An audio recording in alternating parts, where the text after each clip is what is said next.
بسم الله والحمد لله والصلاة والسلام على رسول الله ولا حول ولا قوة إلا بالله بشرح لي صدري ويسر لي أمري واحلل عقدة من لساني يفقهوا قولي ما بعد أيها الإخوة الكرام. J'ai reçu une doléance, j'ai reçu une demande d'une mère de famille qui est venue me voir et qui est venue nous voir ici à la mosquée en disant que sa fille elle a des relations à travers le Facebook et à travers le WhatsApp, à travers les réseaux et les médias sociaux avec des garçons. Comment je fais? Comment je fais? Vous voyez bien, Yohel Ikhwa, nous sommes devant des défis. Nous sommes à l'ère technologique. Et donc nous sommes devant vraiment des défis. Ça veut dire quoi? Nous vivons une période historique, Yohel Ikhwa, qui n'a pas existé auparavant. Donc on peut dire, non, pas de mixité, tu n'as pas le droit de parler, c'est interdit, non, haram. On peut dire ça, oui. Mais va maîtriser ton fils et va maîtriser ta fille. Et ta fille ou ton fils, contrairement à ce qu'on peut penser, les rois sont beaucoup, beaucoup plus malins que nous. Et ta fille, elle peut discuter avec Ahmed et elle lui dit à Ahmed, je t'appelle Amida. Vous voyez? Donc toi, quand tu fouilles dans son portable, tu peux tomber sur des noms que déprimants de filles. Mais en fait, elle discute effectivement avec des garçons. Comment doit-on faire? Qu'est-ce qu'on fait? Est-ce qu'on la laisse? Est-ce qu'on lui dit interdit? Est-ce qu'on lui coupe le portable? Qu'est-ce qu'on fait? Qu'est-ce qu'on doit faire? On peut faire la politique de l'autruche et dire non, les enfants, non, tes enfants sont comme les enfants des autres. Tes enfants sont comme les enfants des autres. Ce qu'on peut faire, et ça, c'est ce que le prophète sallallahu alayhi wa sallam nous a appris. Et c'est ce que l'islam nous a appris. C'est pour ça que la lecture du Coran, la connaissance de ce que le prophète sallallahu alayhi wa sallam nous a appris, nous apprend aussi comment éduquer nos enfants. Et je vous ai parlé, ayyuha al-ikhwa, je vous ai dit qu'on va faire, Inch'Allah, une série sur l'éducation des enfants, parce que l'enfant à 2 ans, c'est pas l'enfant à 5 ans. Et l'enfant à 5 ans, c'est pas l'enfant à 7 ans. Et l'enfant à 7 ans, c'est pas l'enfant à 10 ou à 12 ou à 14. C'est pas la même chose. Elle dit, la fille, elle a 14 ou 15 ans. Et elle discute avec des garçons. Qu'est-ce que je fais? Alors, qu'est-ce qu'on peut conseiller à la mère? La première chose qu'il faut faire, et qu'on dit à la mère, la première chose, c'est de discuter avec sa fille. La première chose qu'on peut faire, c'est la discussion. Discuter avec la fille. Viens, ma fille. Tu es en train de parler avec des garçons. Qui est ce garçon? Je veux le connaître. Qui c'est? Est-ce qu'il joue? Ou est-ce qu'il est sérieux? S'il est sérieux, ben qu'il vienne à la maison. Mais s'il joue, non, c'est pas bien ça. Pourquoi? Parce que s'il joue, il va jouer avec toi comme il joue avec d'autres. Ce que je vous dis là, Yohel Ikhwa, d'autres vont me dire, mais qu'est-ce qu'il raconte lui? C'est le prophète sallallahu alayhi wa sallam qui nous l'a montré. C'est le prophète sallallahu alayhi wa sallam qui nous a appris ça. Ja'a shabun. Un jeune, 15, 16 ans, 17 ans, il vient voir le prophète sallallahu alayhi wa sallam. Qala ya Rasulullah, idhan li bizina. Donne-moi l'autorisation pour la fornication. Les compagnons autour du prophète, ben c'est la même chose. Souvenez-vous, quand il y a Arabi dakhal al-masjid, un bédouin est rentré à la mosquée. Fabala fi al-masjid. Il s'est levé, il a commencé à uriner. À la mosquée du prophète, il n'y avait pas de tapis. Il priait à même le sol. À la mosquée du prophète, bala fi al-masjid. Il s'est levé, il a commencé à uriner. Et les compagnons vont lui courir après. Arrête, arrête, arrête, qu'est-ce que tu fais? Et le Rasul sallallahu alayhi wa sallam, laissez-le finir, il ne peut pas s'arrêter. Laissez-le finir. Et quand il a fini, eh ben, jetez un seau d'eau sur ce qu'il a uriné, sur la partie où il a uriné, et laissez le soleil assécher cette partie. Laissez-le. Et après, quand il a fini, il dit, viens, assis-toi. Il dit, ça c'est Masjidullah. Ça c'est la mosquée de Dieu, c'est la maison de Dieu. On ne peut pas faire ce que tu as fait. Ces choses-là ne se font pas ici. Tu dois aller ailleurs, dans un autre endroit, dans un endroit fermé, et tu vas faire tes besoins. Allahumma arhamni warham Muhammada, wa la tarham ma'ana mahada, qala al-Arabi. Que Dieu il me pardonne, que Dieu il descende sa miséricorde sur moi et sur le prophète, sur Mohammed, et pas quelqu'un d'autre avec nous. Tu as rétréci quelque chose qui est large, qui est immense, la miséricorde de Dieu.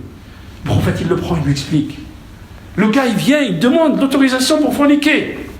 Le Sahaba il se lève, il dit qu'est-ce que tu demandes toi? Qu'est-ce que tu dis? Mais c'est ce qu'on fait nous aujourd'hui, ayyuha al-ikhwa. Imaginez un gamin qui fait, qu'est-ce qu'on va lui faire? On va l'engueuler. La première discussion que tu peux avoir avec ton fils, frère. La première discussion que tu dois avoir avec ton fils, et sachez les frères, que l'éducation d'une fille, c'est pas l'éducation d'un garçon. Et que la fille, elle est très liée à sa mère. Mais le garçon, à partir de 11 ans, de 12 ans, tu dois en faire un ami. Tu dois savoir ce qu'il fait. Tu dois en faire un ami, le conseiller, l'orienter, placer ta confiance en lui. C'est ça un enfant. Donc tu discutes avec elle. Qui c'est cet enfant? Qui c'est ce gamin? Qui c'est ce gosse là qui est? Tu lui expliques les choses, sans utiliser le mot haram, sans utiliser le mot erreur. Parce que dès que tu lui dis une erreur, c'est une erreur ce que tu fais, et lui, qu'est-ce qu'il va? Il va se bloquer. La personne va se bloquer. Ar-Rasul sallallahu alayhi wa sallam, il lui dit, viens, assis-toi. À la personne qui a demandé l'autorisation de forniquer, le prophète lui dit, assis-toi. Atawahu li ummik. Est-ce que tu l'acceptes pour ta mère? قال لا والله يا رسول الله فداك أبي وأمي. قال يا رسول الله, je donnerai ma mère et mon père pour te défendre, ya Rasulallah. Mais je ne l'accepterai pas pour ma mère. قالوا كذلك الناس لا يقبلونه لأمهم. Les gens ne l'acceptent pas pour leur mère. Tu l'accepterais pour ta sœur? قال لا يا رسول الله فداك أبي وأمي. Je te défendrai par ma mère et mon père, ya Rasulallah. Non, je ne l'accepterai pas pour ma sœur. قال كذلك الناس لا يقبلونه لأخواتهم. Les gens ne l'acceptent pas pour leur sœur. Il y va de suite, le prophète sallallahu alayhi wa sallam. Il dit, tu l'acceptes pour ta tante? Tu l'acceptes? Il lui cite les gens, les femmes autour de lui.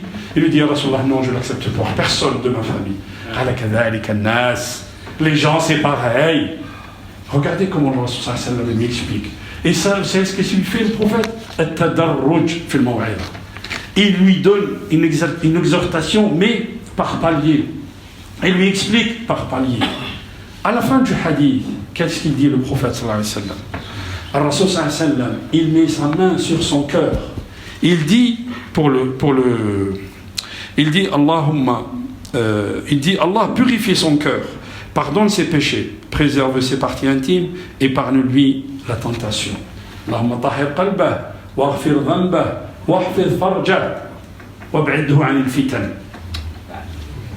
Alors, qu'est-ce qu'on apprend de ce hadith? Le hadith rawahu Ahmad. Première chose, il faut qu'on discute avec nos enfants. Qu'on ne soit pas tout de suite dans la colère et dans la, dans la colère et dans la répréhension, tout le temps. Non. Discute avec ton fils, discute avec ta fille. Oriente-la, oriente ton fils. S'il y a des gens autour de lui, essaie de savoir avec qui il traîne ton fils. Discute avec lui et explique-lui par palier. Donne-lui ta confiance. Et place ta confiance en lui, donne-lui ta confiance. La deuxième partie du hadith nous apprend quoi? Nous apprend l'isti'ana billah. Parce que quoi que tu fasses, frère, ton fils, quand il sort de la maison, tu ne le maîtrises plus. Par contre, il y en a un qui le maîtrise, c'est Allah subhanahu wa ta'ala. Alors fais des doigts pour ton fils et demande à Allah de protéger ta descendance. Et la meilleure façon pour qu'Allah subhanahu wa ta'ala protège ta descendance, c'est quoi? C'est que toi, tu es sincère, tu sois sincère avec Allah et que tu sois dans la piété avec Allah subhanahu wa ta'ala. اللهم ارزقنا حبك وحب من يحبك. اللهم احفظ أبناءنا في هذه البلاد. اللهم احفظ أبناءنا في هذه البلاد. اللهم احفظنا واحفظ أبناءنا في هذه البلاد. اللهم اهدنا فيمن هديت وعافنا فيمن عافيت وتولنا فيمن توليت وبارك لنا فيما أعطيت وقنا شر ما قضيت. إنك تقضي ولا يقضى عليك. إنه لا يذل من وليت ولا يعز من عديت. تباركت ربنا وتعاليت يا ذا الجلال والإكرام. اللهم اقسم لنا من خشيتك ما تحول به بيننا وبين معصيتك ومن الطاعات ما تبلغنا به جنتك ومن اليقين ما تهون به علينا مصائب الدنيا ومتعنا اللهم بأسماعنا وأبصارنا وأبداننا أبدا ما أحييتنا واجعله الوارث منا واجعل ثأرنا على من ظلمنا وانصرنا على من عادانا ولا تجعل الدنيا أكبر همنا ولا مبلغ علمنا واجعل الحياة زيادة لنا في كل خير واجعل الموت راحة لنا من كل شر. اللهم انصر الإسلام والمسلمين في كل بقاع الأرض. اللهم ارفع الضر عن إخواننا في فلسطين وفي اليمن وفي العراق وفي سوريا وفي كل بقاع الأرض يا رب العالمين. اللهم احفظنا برحمتك. اللهم ارحمنا برحمتك واكلأنا برحمتك الواسعة يا أرحم الراحمين يا رب العالمين. عباد الله إن الله يأمر بالعدل والإحسان وإيتاء ذي القربى وينهى عن الفحشاء والمنكر والبغي يعظكم لعلكم تذكرون ولذكر الله أكبر والله يعلم ما تصنعون وقوموا إلى صلاتكم بارك الله فيكم.